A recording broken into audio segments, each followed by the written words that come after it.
Hello guys and welcome back to study at the legal. हम लोग अपना भारतीय साक्ष्य अधिनियम का तीसरा वीडियो जो कि होगा चैप्टर 2 रेलिवेंसी ऑफ फैक्ट, जिसमें सेक्शन 3 से 50 है, जिसका आज सेक्शन 3 हम लोग कवर करने जा रहे हैं। हमने पहले सेक्शन 1, सेक्शन 2 जो कि preliminary, short title application and commencement और साथ ही साथ डेफिनेशन क्लॉज को खत्म कर चुके हैं। तो चलिए हम लोग वीडियो को स्टार्ट करते हैं। अगर वीडियो पे चैनल पे नए हैं तो चैनल को सब्सक्राइब कर दें, वीडियो को अपने फ्रेंड्स के साथ शेयर करें।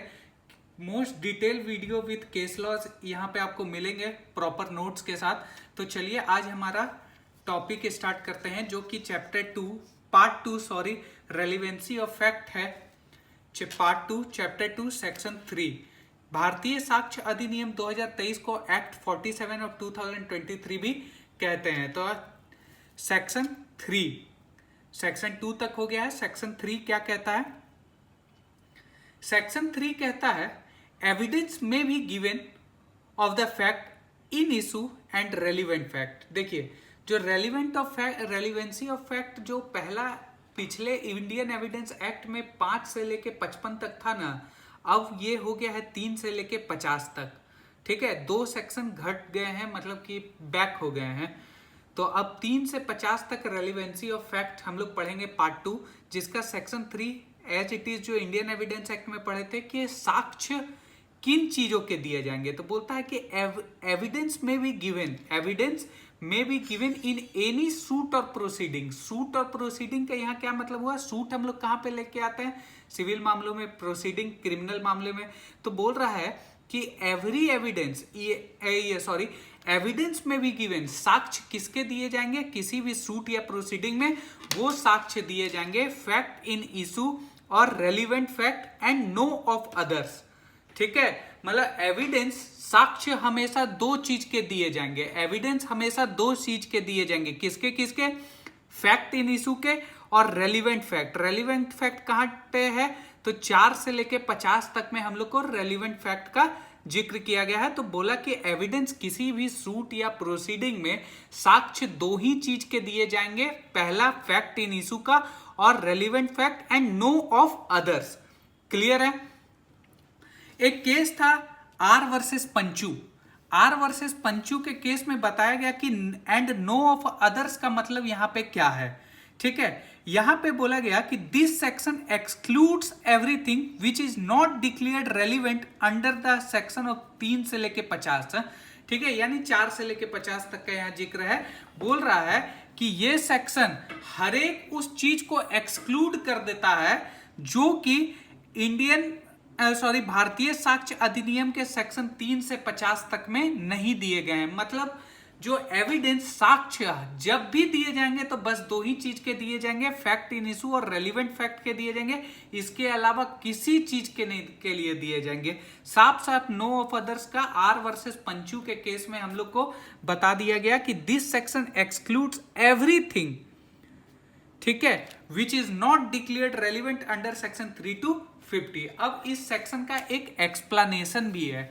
एक्सप्लेनेशन को हम लोग देखते हैं। यहाँ पे गलती से मैंने प्रीवियस वाले सेक्शन को लिख दिया है सेक्शन 5, यहाँ पे सेक्शन 3 होगा। ठीक है, और यहाँ सेक्शन 6 to 55 की जगह 4 to 50 होगा। आप जब भी देखोगे तो मेंशन कर लेना।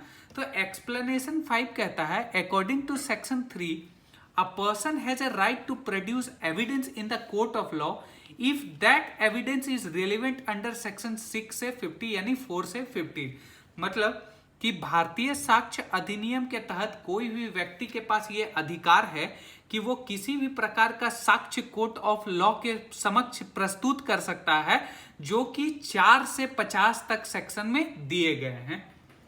ठीक है, क्या बोला कि every person has a right to produce evidence in the court of law if that evidence is relevant under section 4 to 50 of the Bharatiya Sakshya Adhiniyam.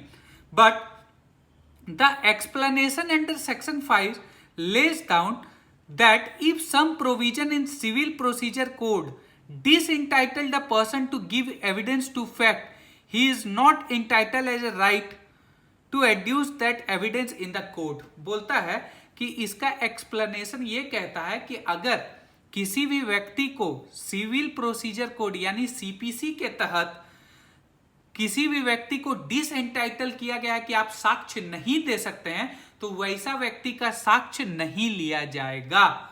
ठीक है, ये हमारा एक्सप्लेनेशन कहता है सेक्शन 3 का।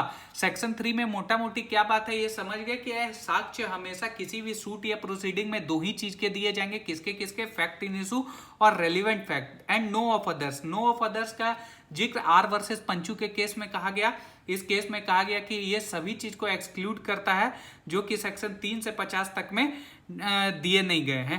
एक्सप्लेनेशन में हम लोग देख लिया कि भाई बोला कि सीपीसी में अगर किसी भी व्यक्ति को डिसएंटाइटल किया गया है कि साक्ष्य नहीं देगा तो उस तरह के व्यक्ति का साक्ष्य नहीं लिया जाएगा। तो सेक्शन 3 जब भी हम लोग भारतीय साक्ष्य अधिनियम का पढ़ेंगे तो इसके साथ दो सेक्शन रीड विथ, अपने बेयर एक्ट के बगल में लिख दीजिए read with section 168 and 141 of Bharatiya Sakshya Adhiniyam. Section 141 क्या कहता है? जज to decide as the admissibility of the evidence. अभी तक हम लोग पढ़े कि साक्ष्य दिए जाएंगे, लेकिन अब यहाँ पे जुडिशियरी यानी जज के पास पावर है कि वो डिसाइड करेगा कौन सा साक्ष्य एडमिसेबल है, कौन सा साक्ष्य हम लोग लेंगे। एडमिसिबिलिटी का मतलब हिंदी में क्या कहते हैं? स्वकीय, ठीक है, स्वीकार्य, ठीक है। और रेलिवेंसी को कहते हैं, रेलिवेंट को कहते हैं सुसंगत, ठीक है। तो there is a huge difference between these two term, ठीक है। एडमिसिबिलिटी और रेलिवेंसी में डिफरेंस है, इसको आगे हम लोग अच्छे से क्लियर करेंगे। तो सेक्शन 141 कहता है कि जज के पास ये पावर होता है, जज ही डिसाइड करेगा कि कौन से साक्ष्य को स्वीकार्य है, यानी कि उसको स्वीकृति मिलेगी। वहीं पे सेक्शन 168 कहता है जज पावर टू पुट क्वेश्चन और ऑर्डर प्रोडक्शन। यहां पे जज के पास पावर है कि वो किसी भी प्रकार का प्रश्न साक्ष्य के विरुद्ध रख सकता है या किसी भी ऑर्डर ऑफ प्रोडक्शन कर सकता है कि कुछ पेश किया जाए कोर्ट के समक्ष, कोर्ट ऑफ लॉ के। इसमें हम लोग कहते हैं, इसका जब आप लोग डिटेल पढ़िएगा, ठीक है, तो ये पॉइंट यहां पे देखिए, the judgement must be based upon the fact declared by this अधिनियम to be relevant and duly proved. मतलब जज के पास पावर तो है कि वो किसी भी प्रकार का क्वेश्चन कर सकता है, किसी प्रकार का विटनेस को कॉल कर सकता है, प्रोडक्शन ऑफ डॉक्यूमेंट थिंग्स को मांग सकता है, एग्जामिन क्रॉस एग्जामिन कर सकता है। लेकिन जजमेंट जब भी कोई जज देगा, ठीक है, जजमेंट जब भी कोई जज देगा तो वो उस अधिनियम, इस अधिनियम का रेलिवेंट होना चाहिए और साथ ही साथ क्या होना चाहिए? रेलिवेंट के साथ साथ ड्यूली प्रूव्ड भी होना चाहिए, ठीक है। यहां पे हम लोग सेक्शन 3 को रीड विद सेक्शन 168 और 141 के साथ पढ़े। 141 में क्या कहा है कि जजेस के पास डिसाइड करेगा कौन से साक्ष्य एडमिसिबल है, स्वीकृति उसको जजेस के द्वारा दी जाएगी।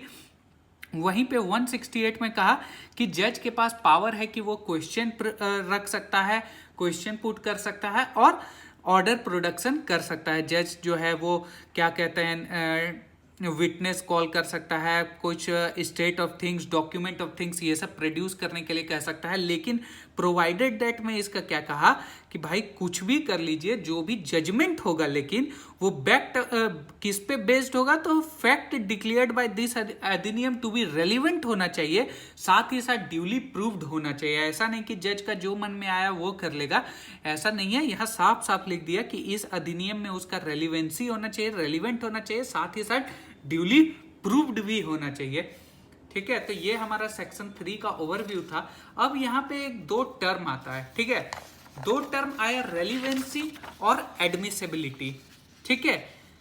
सुसंगत, रेलिवेंट हम लोग कहते हैं सुसंगत, और एडमिसिबिलिटी को स्वीकार्य, ठीक है।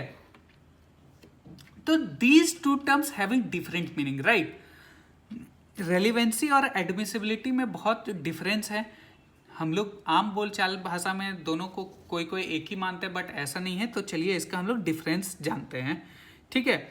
Relevancy is based on logic and probability. Relevancy जो है वो लॉजिक पे बेस्ड होता है एंड प्रोबेबिलिटी पे बेस्ड होता है। वहीं पे एडमिसिबिलिटी जो है वो लॉजिक पे बेस्ड नहीं होता है, ये स्ट्रिक्ट रूल ऑफ लॉ पे बेस्ड है कि क्या स्वीकृतीय है, क्या कोर्ट के द्वारा स्वीकृत किया जाएगा, ये एक प्रॉपर प्रोसीजर है, एक प्रॉपर लॉ है, इस पे एविडेंस होते हैं, प्रूव्ड करना पड़ता है, ठीक है। The rule of relevancy are described under section 3 से 50 ऑफ भारतीय साक्ष्य अधिनियम। रूल ऑफ रेलिवेंसी सेक्शन 3 से 50 ऑफ भारतीय साक्ष्य अधिनियम में दिए गए हैं, वहीं 3 से 50 में एडमिसिबिलिटी का कहीं पे भी जिक्र नहीं किया गया है। The rule of relevancy declare what is relevant to be proved. The rule of relevance क्या कहता है कि क्या रेलिवेंट है और उसको प्रूव करना, ठीक है।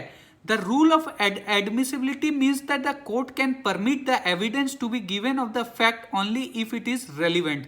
और रूल ऑफ एडमिसिबिलिटी क्या कहता है, बोलता है कि कोर्ट परमिट करेगा कि आप साक्ष्य दीजिए, तब कब करेगा, जब वो चीज रेलिवेंट होगा, ठीक है। यानी रेलिवेंसी पे एडमिसिबिलिटी डिपेंडेंट है, ठीक है।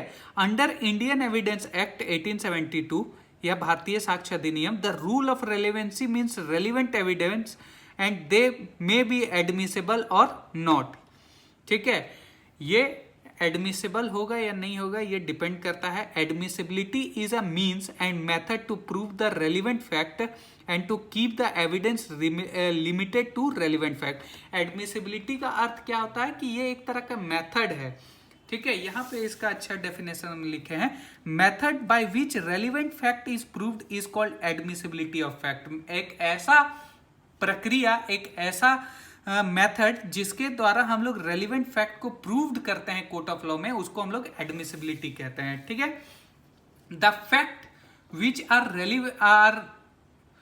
Relevant are not necessary admissible. बोलता है ऐसे फैक्ट जो कि किसी भी प्रकार के केस में रेलिवेंट है तो उसका जरूरी नहीं है कि वो एडमिसिबल ही होगा। और the fact which are admissible are not necessarily relevant. और कोई भी फैक्ट अगर एडमिसिबल है तो कोई जरूरी नहीं कि वो रेलिवेंट ही होगा, ठीक है। अब इसमें एक केस है, केस ये है Ram Bihari Yadav versus state of Bihar 1998 supreme court का केस है। इसमें कहा गया था कि both term are used in Indian evidence act 1872 but both are different and not synonyms to each other, ठीक है। क्या कहा गया कि बोथ जो है वो डिफरेंट है और not a synonyms to each other, ये दोनों सिनोनिम्स नहीं है ईच अदर के। Relevancy is a not totally dependent on law. It is determined on the basis of practical experience, logic, common sense, human experience and basic knowledge of affairs. ठीक है, तो ये हमारा था एक केस है, बटुकलाल की किताब में इसका जिक्र किया गया है, evidence partly relevant and partly irrelevant, ठीक है। पार्टली रेलिवेंट और पार्टली इररेलिवेंट। बोलता है कि कोई भी एविडेंस पार्टली रेलिवेंट होगा या पार्टली इररेलिवेंट तो क्या होगा। तो फॉर एग्जांपल एक केस हम लोग समझते हैं यहाँ पे कि एक मर्डर होता है, तो एक बंदा जो है देखता है कि ये व्यक्ति चाकू लेके जा रहा था, ठीक है, और वहीं पे एक का मर्डर हो गया चाकू से, और फिर वापस देखता है कि वो व्यक्ति जो मर्डर किया है वो टैंक लेके वापस आ रहा था, ठीक है। तो ये चाकू वाला तो पार्ट लग रहा है रेलिवेंट है, लेकिन ये टैंक लेके वापस आने वाला लग रहा है कि ये तो इररेलिवेंट है, ठीक है। तो इसमें Gurmukh Singh versus commissioner of income tax के केस में कहा गया कि अगर ऐसा एविडेंस है जो कि पार्टली रेलिवेंट पार्टली इररेलिवेंट है, ठीक है, इस सिनेरियो में अगर आप इसको क्या कर सके कि इसको एविडेंस जो है वो आधा अगर आप सेपरेबल है यानी सेपरेट कर सके तो ये रेलिवेंट होगा, और अगर नॉन सेपरेबल है, ये दोनों को सेपरेबल नहीं किया जा सकता, तब ये साक्ष्य नहीं लिया जाएगा, ठीक है। तो यही कहा गया, if relevant evidence is so mixed up with the if irrelevant evidence is so mixed up with relevant evidence as to make it impossible to separate one from the other, the whole of the evidence is not to be rejected, ठीक है। But where the relevant material is quite independent of irrelevant material, the relevant will be admitted and other part was rejected। तो ये था section 3। I hope आप लोग को समझ में आएगा। अगर कोई क्वेश्चन है तो पूछ सकते हैं, और हम इसका कमेंट में आप लोग का इंतजार करेंगे किसी भी प्रकार का शब्द को। इसके बाद हम लोग को बहुत इंपॉर्टेंट टॉपिक है रेस जेस्टे, जो कि सेक्शन 4 में, उसको बहुत अच्छे केस लॉ के साथ डिस्कस करेंगे। तो चलिए बने रहिए, थैंक यू।